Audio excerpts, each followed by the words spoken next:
about a year ago, I published the vlog Tantra, Armageddon and CERN. In this I attempted to debunk many of the C theories surrounding CERN, and do not need to repeat this.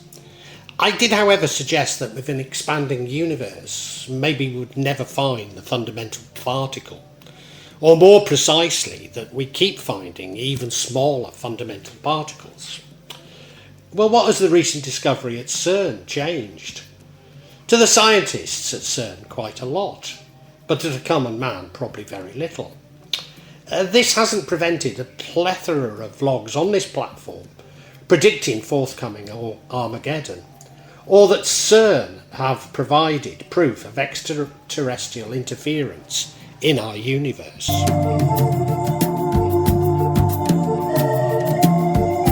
The current theory of particle physics is called the Standard Model. It suggests that everything in the universe is made up of a family of 17 particles, including the electron, the Higgs boson, charm quark, tau neutrino and gluon. Some are mixed in different combinations to make up larger but still incredibly small particles that make up the world around us, as well as stars and galaxies we see in space, whilst others are involved in the forces of nature. But astronomers have noticed the way the galaxies moved strongly suggest that what we can observe makes up just 5% of the universe. The Higgs boson is the only particle that remains massive, even at very high energies. It has zero spin, even positive parity, no electric charge and no colour change. And it couples to interact with mass. It's also very unstable, decaying into particles almost immediately via several possible pathways.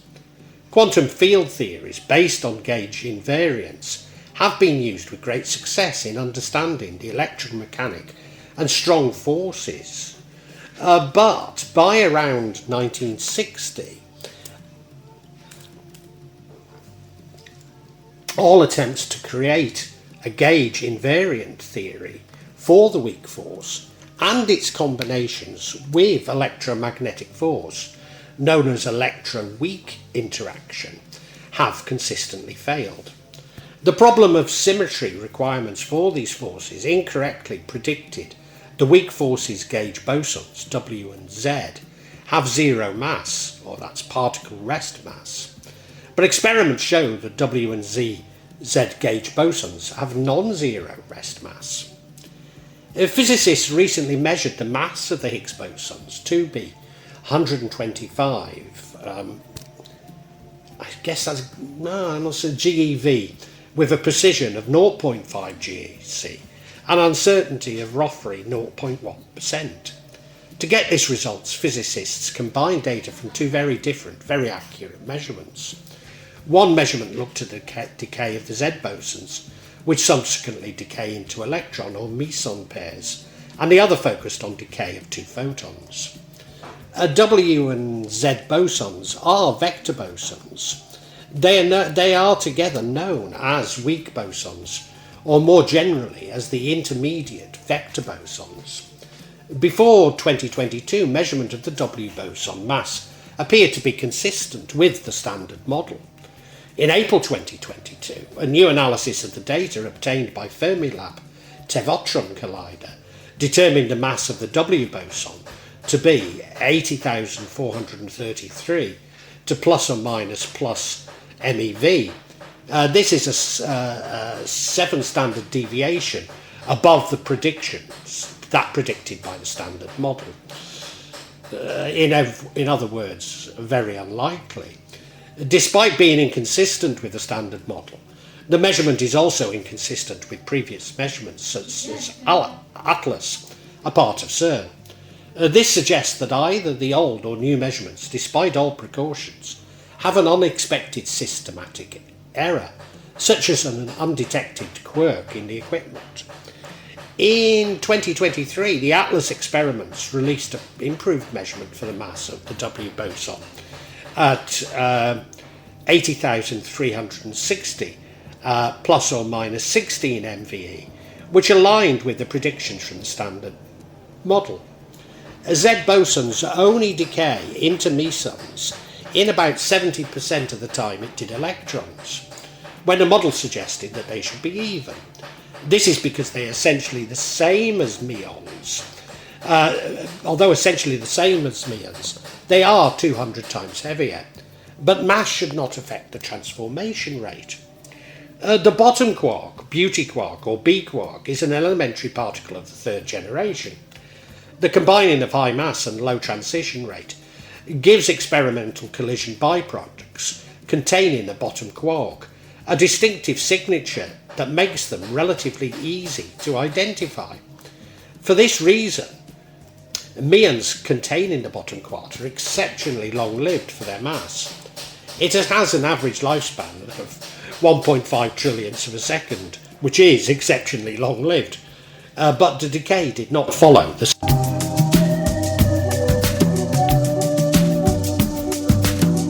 There has been considerable scientific research on the possible links between the Higgs field and inflation, a hypothetical field suggested by the explanation for the expansion of space during the first fraction of a second of the universe.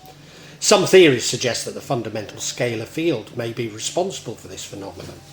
For example, the Higgs field and its existence has led to papers analysing whether there could be the inflation responsible for the exponential expansion of the universe during the Big Bang.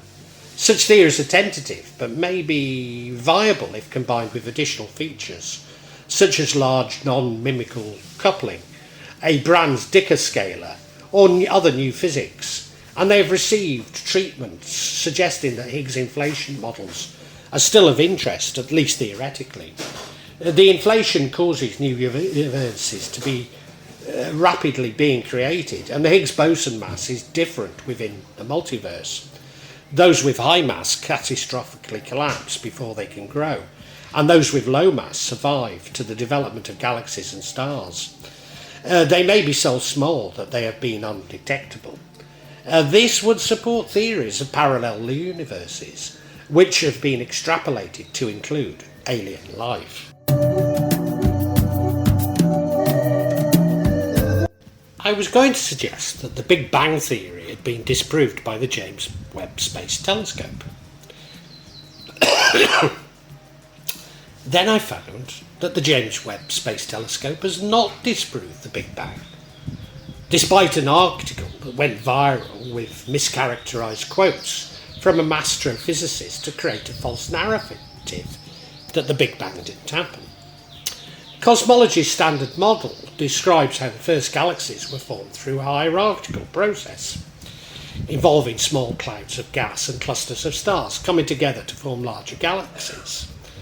These earlier galaxies seemed a little more evolved than expected, but that does not confound current models of galaxy growth.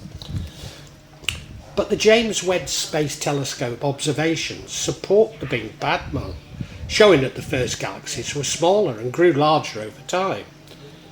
The surprising findings that galaxies in the early universe are more plentiful and a little more massive and structured than expected. The problem is related to dark matter.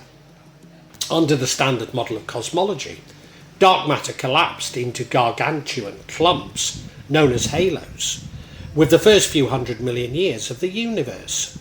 Ordinary matter was then gravitationally attracted to these halos, eventually forming stars and galaxies. It means that some of the cosmology that follows the Big Bang requires some refining. But in a study published in Nature Astronomy, researchers at the University of Texas find that 6 of the earliest, most massive galaxy candidates observed by the James Webb Space Telescope contradict the prevailing thinking in cosmology, because other researchers estimate that each galaxy is seen from between 500 million and 700 million years after the Big Bang, yet measures more than 100 billion times as massive as our Sun. The mistake was blamed on a misquote from Alison Kirkpatrick, an astrophysicist at the University of Kansas. Now, I too have been a victim of misquoting, including one time which was in all the UK press for a day or two, so I can sympathise. It's been blamed on science denial.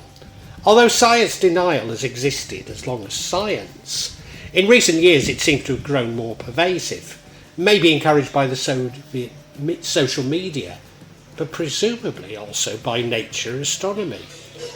I wonder where I've heard that before. It's this story that alerted me to things being not all they seem. I feel sure that some would label me a science denier, just as I have been falsely labelled a V denier. But I'm following a sceptical tradition which includes Wolfgang Pauli, a pioneer in quantum physics who first posited neutrinos and developed spin theory. It thus appears to be more about blaming disputes within science as science denial, as though there is an attempt to impose a standard science on academics and researchers, which, if true, would be the exact opposite of science.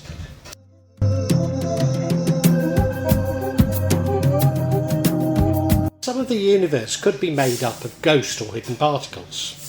There are thought to be phantom twins of the 17 particles of the standard model. If they exist, they're really hard to detect because they really interact with the world as we know it.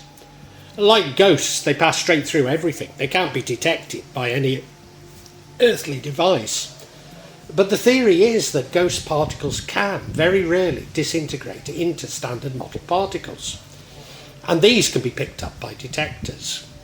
In the superproton synchrotron, physicists have finally measured and quantified an invisible structure that can divert the course of particles therein and create problems for particle research. It's a 3D shape and shifts over time, meaning that it's best measured in 4D. The ghost is caused by resonance. When things have energy and make waves, those waves can interact with each other and create weird little loci where energy is amplified. On a trampoline, one person jumps into another person's jump and it's resonated into a much higher jump. New instruments increases the chances of detecting the disintegrations by greatly increasing the number of collisions. Instead of colliding particle togethers, which most current experiments do, the search for hidden particles will crash them into a big block of material. This means that all the particles are smashed into smaller bits, rather than some of them. Despite the findings not fitting the standard model, this is exactly what the experiments are designed to investigate. Scientists have known that the standard model is incomplete. Thus there had to be additional particles or variables to refine the model. Furthermore, finding these new particles is exactly what I predicted in my original vlog, that the lower the granularity of investigation, the more likely it is that we find an even smaller fundamental particle. In 1993, Leonard L. Lederman published The God Particle. If the universe is the answer, what is the question? He'd originally wanted to call it the goddamn particle, but it's claimed that the publisher insisted it be titled the God Particle. But this seemingly innocent change led to a plethora of sea theories related to CERN, which I attempted to demolish in my original vlog. Many of these sea theories originate with seemingly religious zealots, who so often find themselves at odds with scientists. Undoubtedly, many scientists would approve of religious zealots being called science deniers. But is this the full story? In investigating this latest vlog, I cannot help but consider that the headline-catching theories regarding extraterrestrials and alien life originate with people closer to CERN. In particular, do they originate with public relations agencies, rather than a clandestine group of science deniers, even religious zealots? There are many vlogs on this platform with titles that I can only describe as clickbait, such as Brian Cox, something horrible has just happened at CERN that no one can explain. Whilst I've met Brian and enjoyed a talk with him about fundamental physics at the George in Soho, I certainly don't know him well enough to test out my theory. Thus it must remain a theory, but one I feel worth sharing with you. These vlogs seem to confuse a number of discoveries from CERN without reaching a conclusion, almost as though they're AI generated, being strong on detail and weak on human logic. The same is true for content related to the James Webb Space Telescope. Regrettably, my understanding of this science is not strong enough not to have repeated some of this confusion in my vlog, not least as these discoveries are not given the same consideration on the CERN website nor learned journals. Indeed, I was unable to find a paper by Raphael Tito Diaglio of the French Alternative Nuclear Energy Commission, who I cannot identify, and Daniel Teresi of CERN, whom I'm also unable to identify, which seems important to one of the arguments. It may well exist, and I do not spend the time creating these vlogs that an investigative journalist nor academic writing a paper would. Of course, that I've only received $100 from YouTube for my content is a consideration in what time I'm prepared to allocate. This isn't helped by an abundance of possibly, or maybe probably, fictitious and presumably lucrative and possibly unconnected to CERN or its PR agencies content created by AI. They also introduce a number of conceits, most of which I've already discounted in my previous vlog, but they also introduce child sacrifice and extraterrestrials. However, the overall tenor of these vlogs is supportive of CERN, and in particular their search for new funding for even more powerful colliders. Could this be the true source of these sea theories?